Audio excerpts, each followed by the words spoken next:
Looks like we're ready to begin. All right, I would like to officially call the meeting to order of October 10th.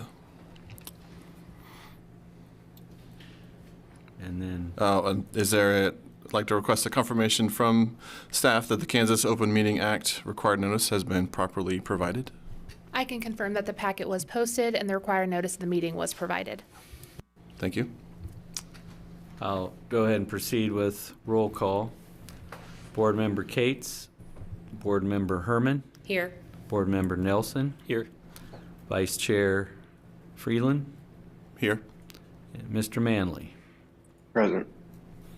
That gives us a quorum of 4 members, and we provided notice of today's meeting, so we can proceed with today's meeting agenda. Okay. Is there a motion to approve the minutes from our September 26th regular meeting? I move to approve the minutes. A second. Any further comment? It's been moved and seconded to approve the minutes from September 26th as is. All those in favor say aye. Aye. Aye. Aye. Aye.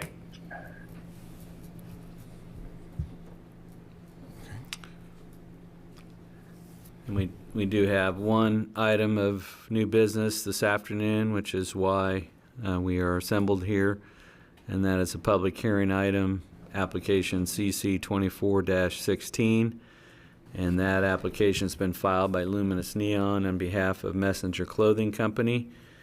And the request is that the board approve a certificate of compatibility to allow the installation of new illuminated wall signage on a building that's located on the west side of Santa Fe Avenue, north of Mulberry Street.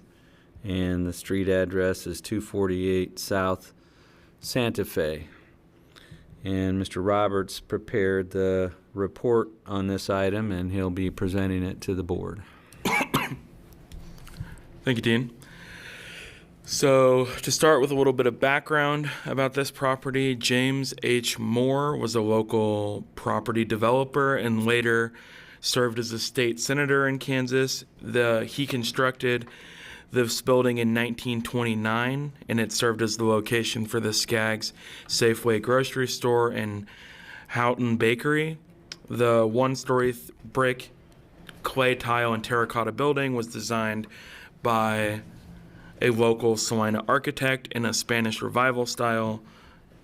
The building facade, as you can see on the screen, is constructed of a tan-faced brick, decorative terracotta, glazed clay tile, and has a multicolored Spanish tile roof. So the 100-foot wide building facade is divided into 2 principal bays. Each of those bays are 50 feet wide and are distinguished by the roof cornices that you can see, and so they both are divided into two distinct bays, here and then here, and a terracotta rope extends between the cornice across the upper facade to connect the 2 bays. So then each of the principal bays are divided into 3 separate 16-foot by 8-inch storefront bays with display glass and entrance vestibules, and the glass storefronts have recessed entry into the building. The building has served as the location for several offices, including Salina Embroidery Works, which currently serves at the southernmost section of the building. But presently, Messenger Clothing Company operates and owns this building, and they are proposing new signage, which is why we are here today. So previous design review board action for this item, Mike and Robert Fuller filed a certificate of compatibility application with the Downtown Design Review Board to allow the replacement of existing storefront awnings with new awnings and new signage. The Design Review Board approved the new awnings and signage at their August 13th, 2020 meeting. And the condition was that if there were any significant changes, those would be brought back to the DRB. However, as was discussed at that meeting, In the future, the awnings could be removed completely from the front of the facade if the glass windows were replaced with a higher quality glass. So since that time, since 2020, the awnings have been removed while ensuring that the architectural features behind the awnings were not damaged, and this creates the flat front facade that you see presently. So the current project proposal, the applicant, Luminous Neon LLC, is proposing to install new wall signage on the upper front facade of the northern principal bay. So right here. On behalf of Messenger Clothing Company, the primary tenant at this address, the proposed signage includes a 6 foot 3 3/8 inch by 6 foot 3 1/2 inch or 39.53 square foot logo cabinet depicting the Messenger Clothing logo, as well as channel letters reading Messenger Clothing Company that are 1 foot 1 inch tall and will extend across 20 feet 7 1/2 inches of the front facade. That creates a total square footage of signage of 61.87 square feet. The signs are acrylic, with the cabinets themselves being painted black.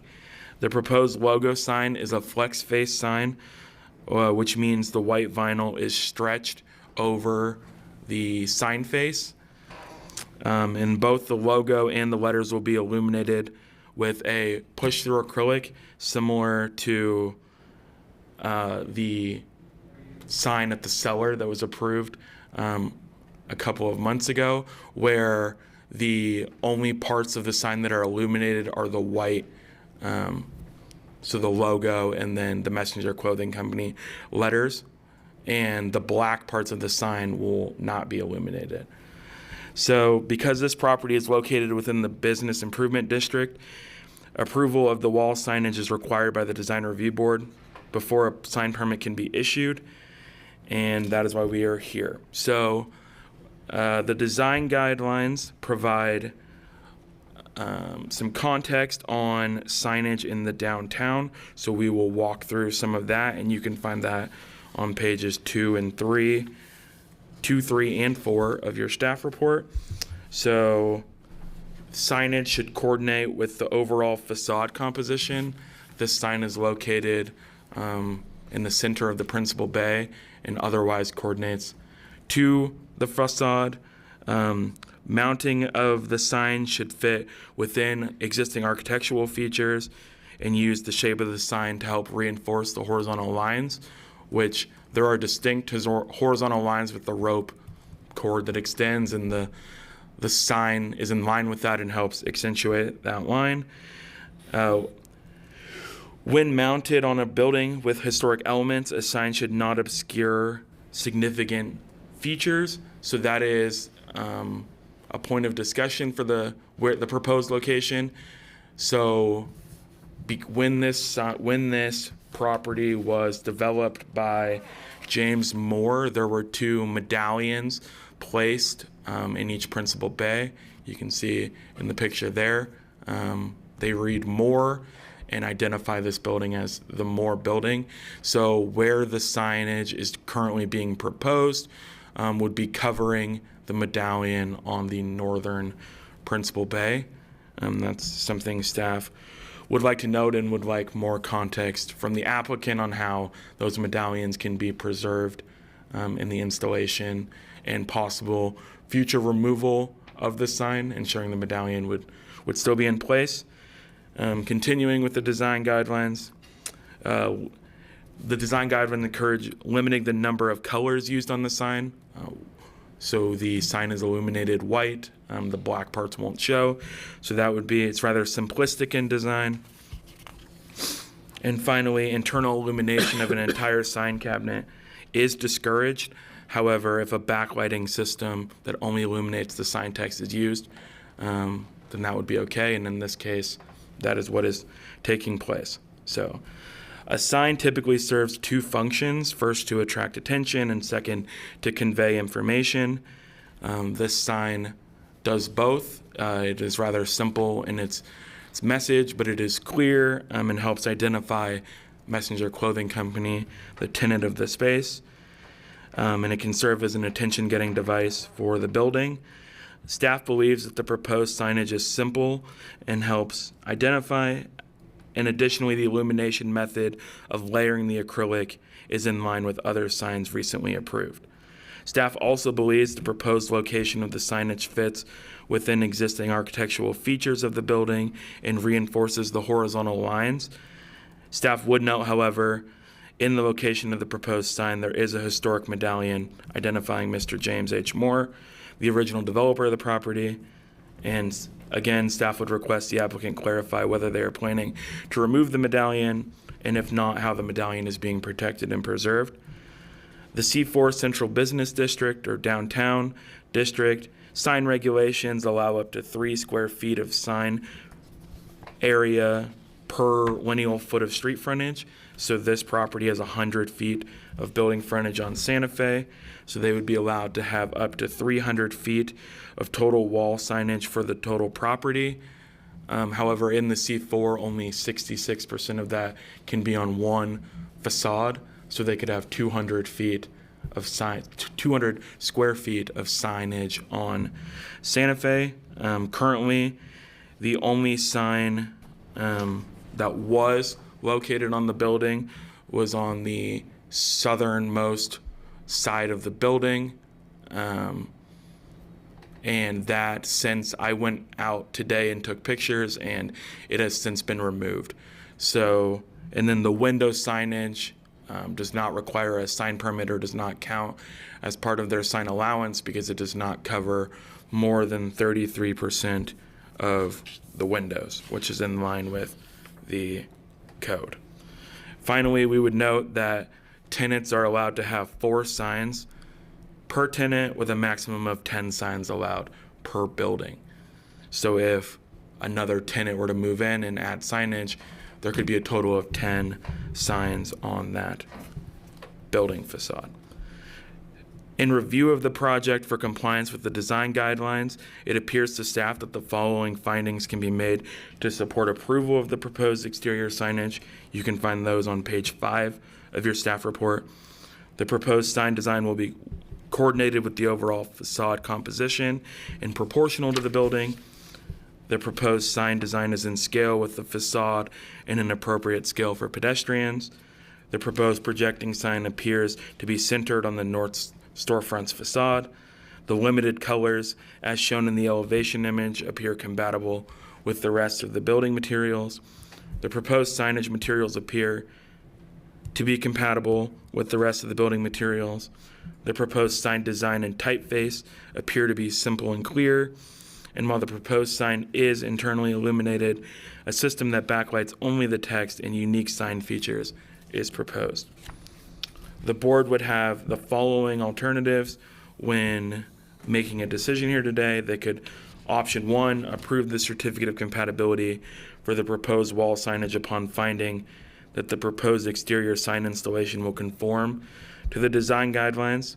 Option 2, you could approve the application and proposed wall signage subject to any conditions approved by a majority of the design review board members. Option 3, you could postpone consideration of the application in order to acquire additional information. Or option 4, you could deny the application as presented upon making findings of fact for the reasons of denial.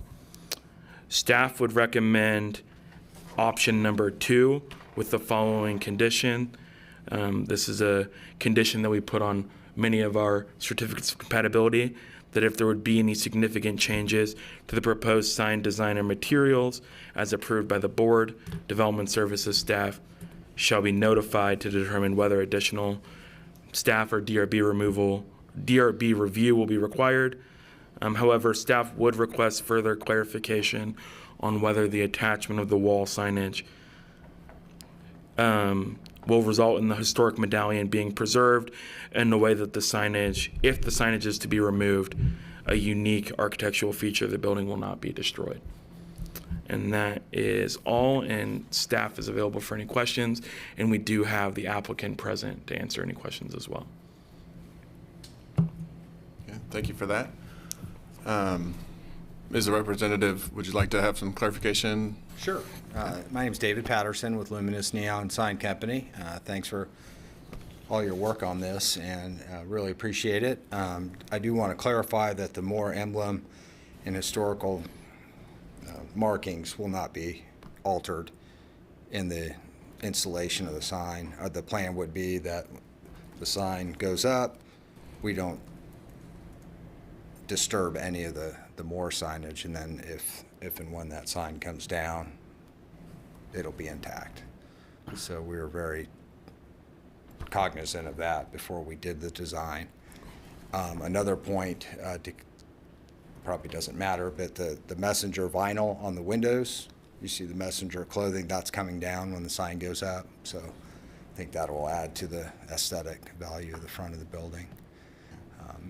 Customer, it was kind of their design and dream for this, so we were excited to partner with them. And if you have any questions, I'd be happy to answer them. I do have one. So specifically, what is the attachment method for the sign? How is it physically going to be attached to the brick or to the grout? To where's it going to be? The plan would be to screw into the grout and Okay. not to the brick. Okay. That's how we normally do any type of installation like these, so that upon removal, it can be filled and Okay. have the best look. Okay. You bet. Thank you. Yeah. So then will it not be completely flush against the wall to avoid the contact with the historic emblem? No, our plan would be that the perimeter of the sign will be flush, because it will go flat against the brick. It won't be touching any of the historical features when it's flush? Correct. Okay, thank you. Yeah, good. Thank you for clarifying. One of my questions was going to be the redundancy of what's present below, say, messenger clothing or messenger twice. So Right. that was my question of, will that come down in the windows, albeit not required? You can have a certain number of signs that's been established, but the Yeah. just literal redundancy of those two. We talked about right that. next to each other. And I agreed. That was something that we brought up early, and they were just, well, they were planning on that was just mainly to have their name on the front of the building, so that'll come down. Okay. Yeah. Did staff have any questions for the representative? No, that was helpful. Thank you Yeah, for you bet. clarifying. And yeah, we just wanted to ensure that that feature would stay intact. Absolutely. And that makes sense. So Yeah. thank you. Yeah, I thanks. can't remember if you had mentioned, but if you're familiar with the building that's over at the northwest corner of Iron and Fifth Street, that building has great similarities to this, and it was also designed and built by Mr. Moore. So Okay. Does the board have any other comments or questions? Nope. Mr. Manley, do you have anything from a distance? Nope.